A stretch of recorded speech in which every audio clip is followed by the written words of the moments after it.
Salam sejahtera saudara sekalian.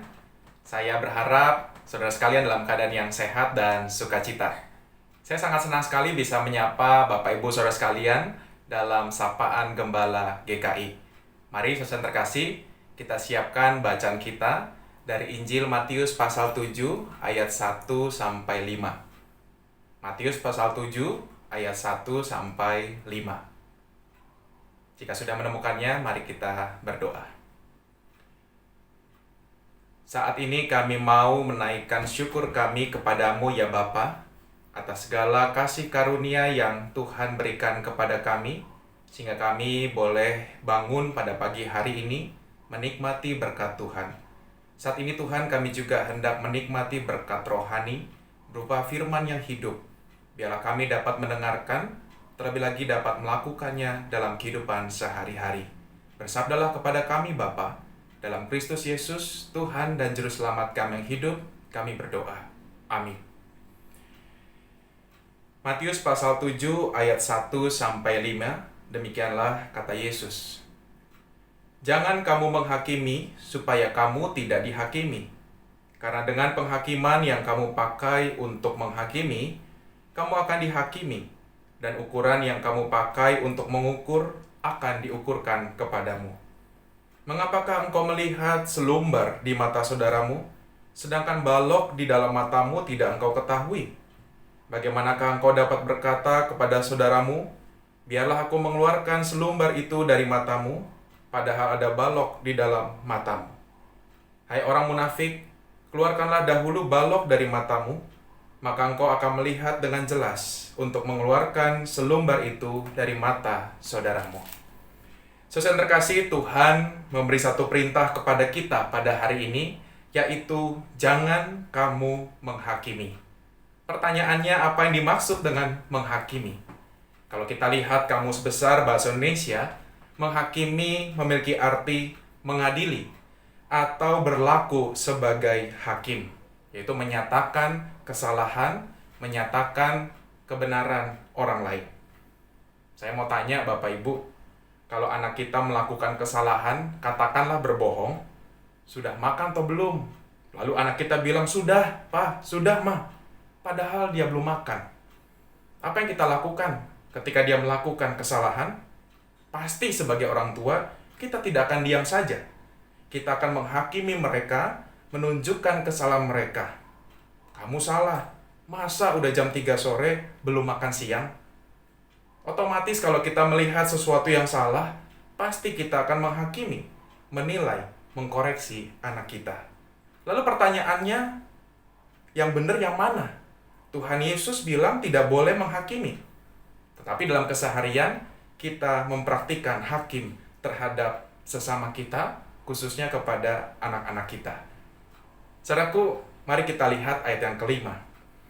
Tuhan Yesus menyebut, hai orang munafik. Hai orang munafik. Kata munafik dalam bahasa Yunani menggunakan kata hupokrites.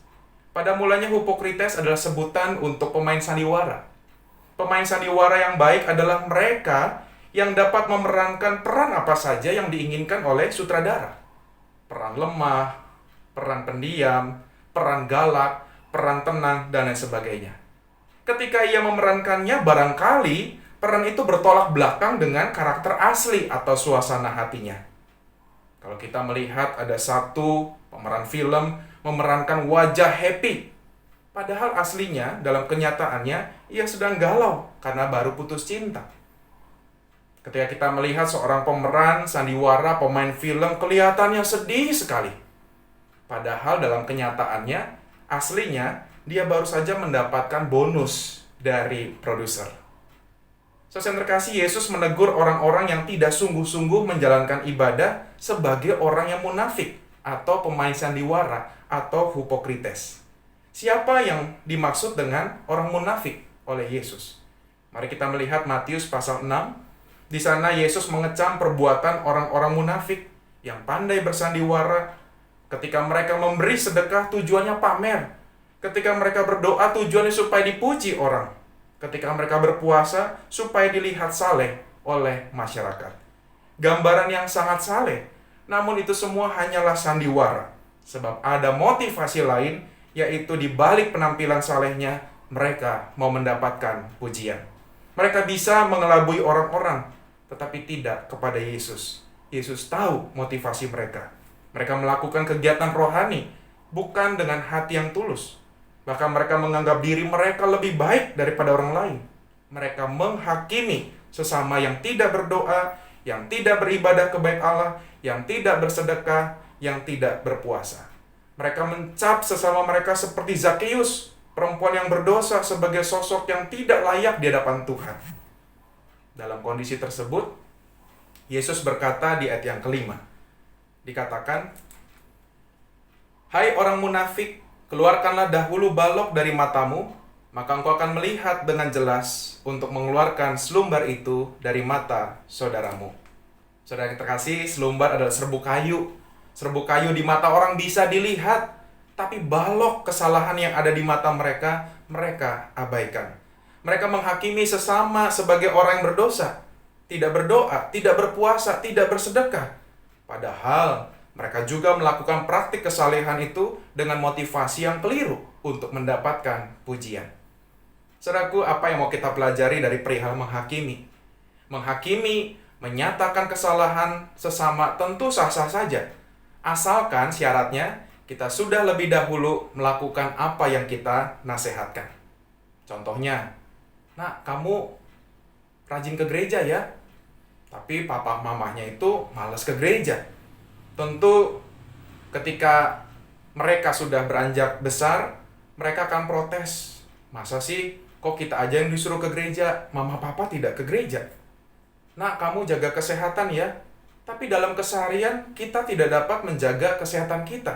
Makan sembarangan, begadang, kurang olahraga. Jadi saudara terkasih, yang terpenting dalam hal menghakimi adalah jangan munafik. Jangan menasehatkan sesuatu yang tidak kita lakukan selama ini. Jangan menuding orang lain salah, padahal kita juga melakukan kesalahan yang sama. Sederhananya, jadilah teladan.